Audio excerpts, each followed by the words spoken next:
Olá, alunos, como estão?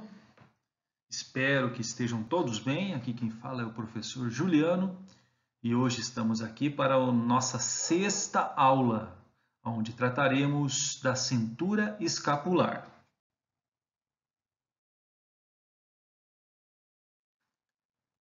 Os componentes ósseos que estão participando diretamente da cintura escapular são a porção proximal do húmero, a escápula e a clavícula como ossos principais da cintura escapular e o manúbrio esternal.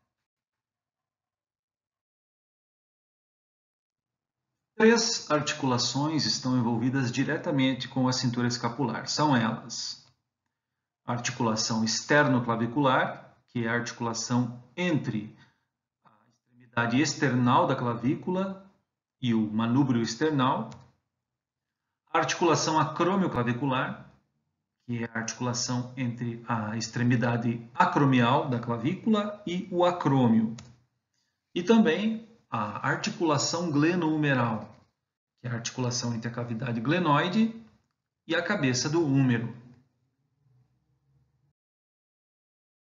Articulação glenohumeral. Vamos falar um pouco sobre ela. Bom, é uma articulação do tipo esferoide. Possui três planos de movimento: o plano sagital, frontal e transverso. Por isso, é uma articulação triaxial. É formada pela cabeça do húmero e a cavidade glenoide. É sinovial, tipo esferoide, bola e soquete. Possui liberdade de movimento e pouca estabilidade óssea. Sua estabilização é dependente das ações musculares. E isso é muito importante. Músculos do manguito rotador. A diferença entre o tamanho da cabeça do húmero e da cavidade glenoide torna o contato das superfícies articulares assimétrico. Somente uma parte da cabeça do húmero encontra em contato com a cavidade glenoide.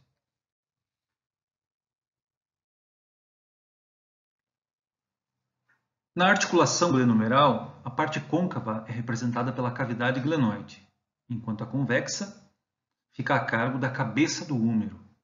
Somente uma pequena parte desta fica em contato com a cavidade glenoide, favorecendo grandes amplitudes e um certo grau de instabilidade.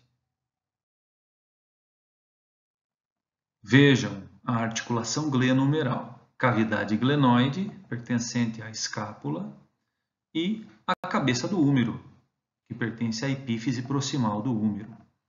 Vejam que a superfície articular da cabeça, a parte da saliência articular, é muito grande em comparação à cavidade articular formada pela cavidade glenoide.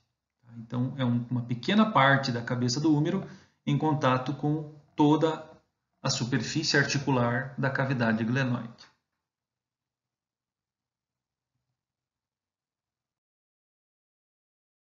Articulação acromioclavicular. Vamos falar um pouquinho sobre ela. Formada pela extremidade acromial da clavícula e o acrômio. Estrutura essa pertencente à escápula.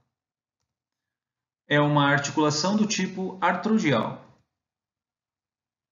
Envolve, como eu já falei, a extremidade lateral da clavícula, a extremidade acromial, e o acrômio. Esta articulação realiza um movimento de rotação à medida que a escápula roda lateralmente na abdução do braço. Realiza rotação para cima e para baixo de aproximadamente 60 graus. Protração e retração de 30 a 50 graus.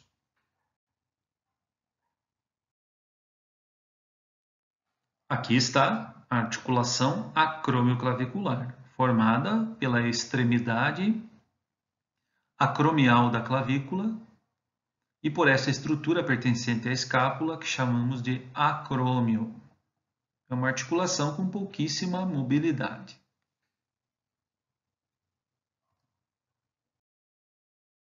Terceira articulação é a articulação externo-clavicular. Vamos falar um pouquinho dela.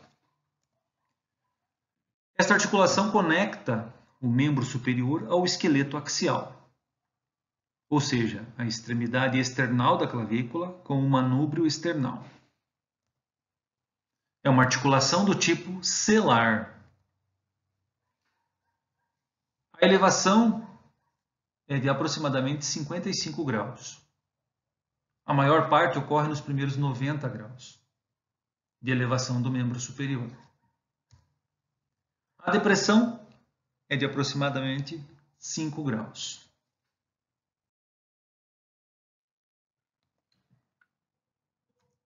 Nesta figura, podemos ter noção dos movimentos que essa articulação realiza. Elevação e depressão, rotação, protração e retração.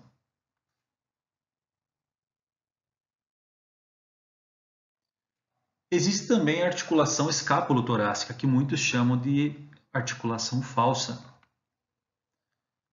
pois ela tem contato com o tórax e é aderida a dois músculos, o serrátil anterior e o subescapular. A escápula se movimenta como consequência das ações da articulação acromioclavicular e da articulação externo-clavicular.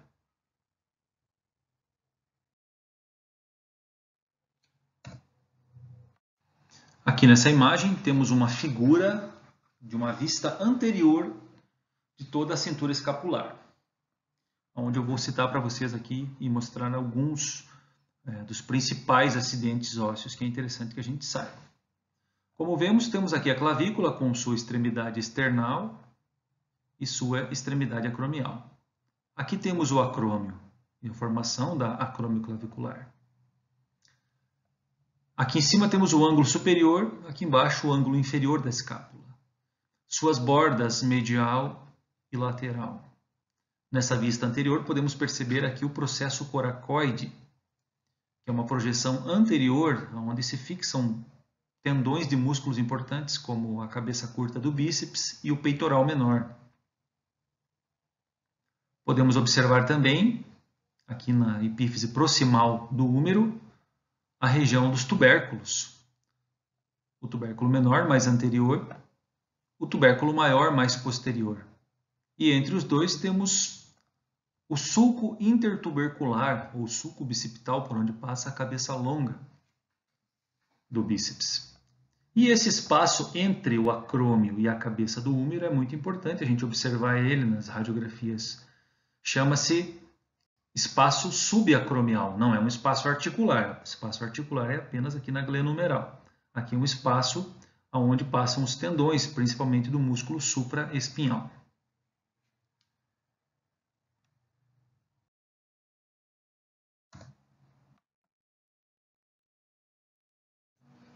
Aqui uma vista posterior, onde podemos visualizar também vários acidentes importantes, como a cabeça do úmero, o colo anatômico, o colo cirúrgico, que é uma linha imaginária que temos aqui nessa região, o acrômio visualizado agora por trás, a espinha da escápula, que é uma projeção transversa que temos aqui. Então a gente pode ver que acima da espinha temos um músculo do manguito, supraespinhal. Abaixo da espinha, outro músculo infraespinhal. Só para a gente entender mais ou menos o termo pela localização.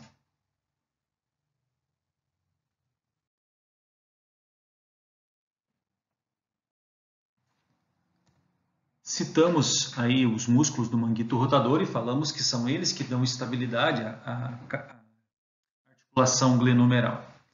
Então vamos mostrar eles na prática. 4 dedos segurando o nosso osso.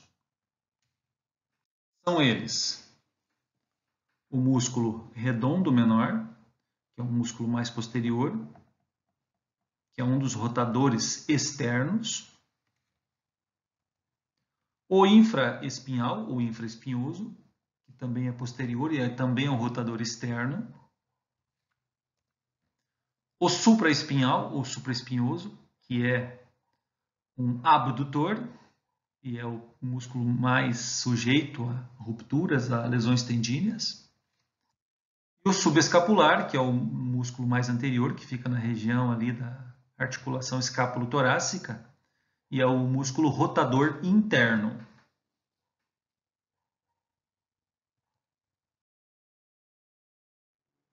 Nesta figura, a gente pode ter uma boa noção de como são os músculos do manguito rotador e suas posições perante todos os ossos, toda a estrutura óssea da cintura escapular. Então vejam que nesta vista anterior a gente visualiza muito bem aqui o subescapular.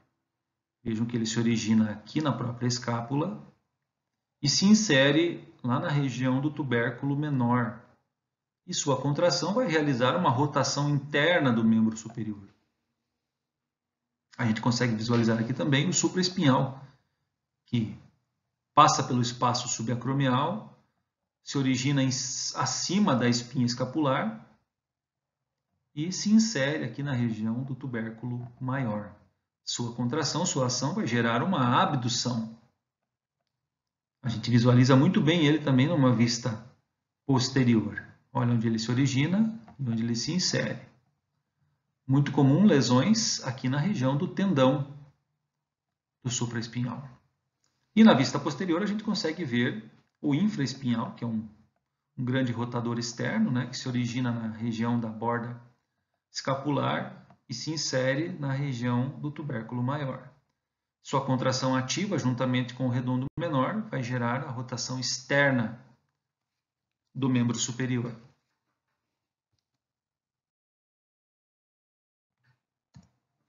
Aqui nessa imagem a gente consegue visualizar alguns outros músculos e outros tendões, ligamentos que passam pela região. Olha só a região do processo coracoide que a gente citou.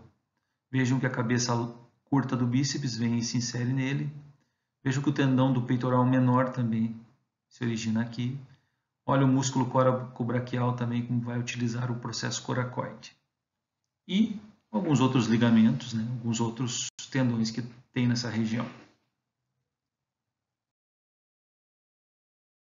E aqui uma imagem mostrando numa vista posterior e numa vista anterior os músculos mais superficiais, que recobrem mais externamente logo na primeira camada abaixo da pele, que são o trapézio, o deltoide, o próprio infraespinhoso que aparece, o tríceps, o bíceps, o peitoral maior, o deltoide novamente.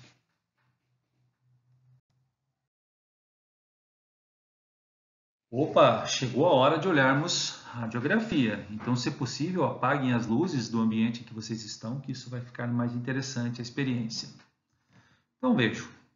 Vamos olhar para a legenda e identificar algumas estruturas. Vejam que aqui nós temos o acrômio. Aqui nessa região, a gente pode ver a sobreposição da escápula, né, da região acromial com a clavícula. Então, a articulação acromioclavicular.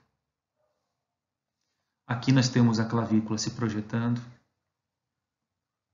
Aqui nós temos a cavidade glenoide, bem côncava.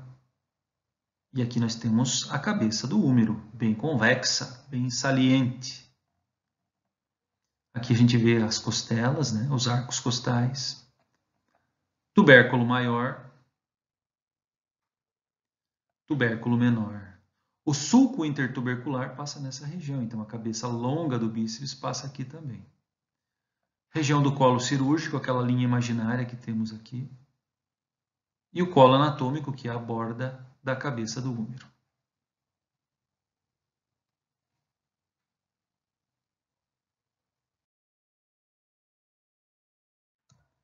Como funciona a rotina de radiografia de ombro?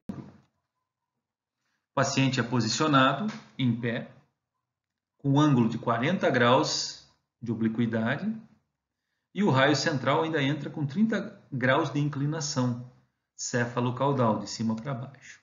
Sempre são realizadas duas incidências, em rotação interna e rotação externa. 40 graus de inclinação, conforme já citamos, e os 30 graus de ângulo céfalo-caudal. O que se espera obter é uma imagem como essa. Esse aqui é o chamado AP verdadeiro do ombro. Só conseguimos chegar a uma imagem tão boa se cumprirmos aquelas angulações. O ângulo de 40 graus de obliquidade do paciente favorece com que o espaço gleno-humeral fique aberto, bonito, como aqui. E os 30 graus de inclinação céfalo-caudal da ampola radiográfica vai nos favorecer que o espaço subacromial fique à mostra. Vejam que nós temos um belo espaço aqui. Em alguns casos que existem má formação do acrômio tipo 2, o acrômio ganchoso, ou ainda que se forme uma exostose subacromial, vai ocorrer o quê? Vai gerar a diminuição desse espaço. E o que passa aqui nesse espaço? O tendão do supraespinhal. Então, sempre que o nosso paciente vai elevar o braço, por algum motivo, vai ter atrito do acrômio no tendão. E isso vai gerar lacerações, microavulsões, microlacerações, sangramento e rupturas, tá? Que são lesões graves aí dos tendões do manguito rotador.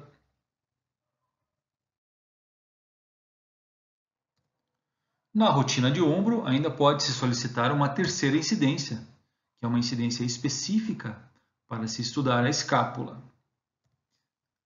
É a chamada transescapular, ou Y da escápula, ou ainda outlet view. Nessa incidência, consegue-se observar o Y que a escápula tem. Nessa imagem, a gente pode observar que essa terceira incidência pode ser chamada de Y da escápula. Vejam que o corpo da escápula embaixo aparece ele todo numa forma retilínea e a parte do acrômio do processo coracoide forma uma imagem em Y. E aqui a gente consegue avaliar muito bem a região aqui do supraespinhal, a região do espaço subacromial. No desenho a gente pode visualizar também. É tudo meio sobreposto, mas a gente consegue identificar as estruturas.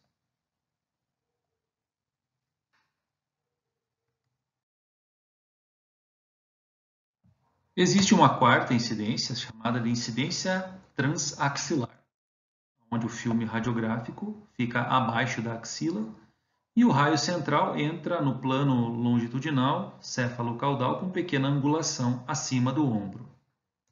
E esta incidência é interessante para se detectar luxações ou subluxações da cavidade glenumeral, tanto anterior quanto posterior.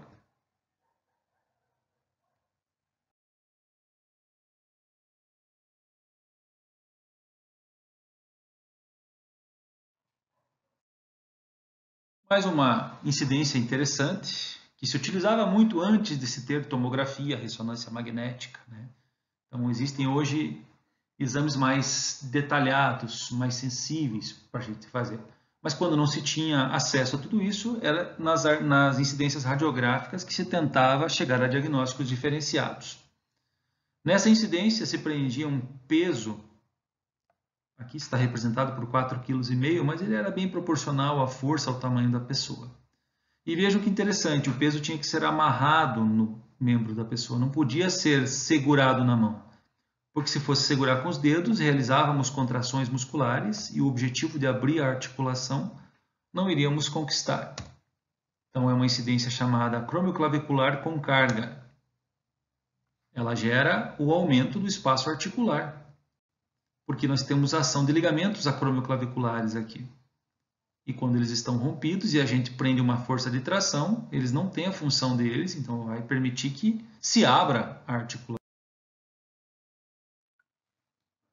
E essa era uma imagem onde tínhamos o aumento constatado na radiografia da articulação acromioclavicular. Esse espaço não é maior do que 5 milímetros, e vejam como ele está aumentado, passa de 2 centímetros aqui. Tá? Então, está claro que temos uma lesão de ruptura ligamentar dos ligamentos acromioclaviculares. Aqui mais um exemplo, um pouco mais nítido, ainda uma radiografia com melhor qualidade, né? Onde temos uma abertura nítida do espaço acromioclavicular. Muito bem, gente. Essa então foi a nossa videoaula de hoje. É uma introdução ao nosso assunto. Na nossa aula síncrona, daremos ênfase à visualização de radiografias. Então, nos encontramos lá. Um grande abraço a todos e bons estudos.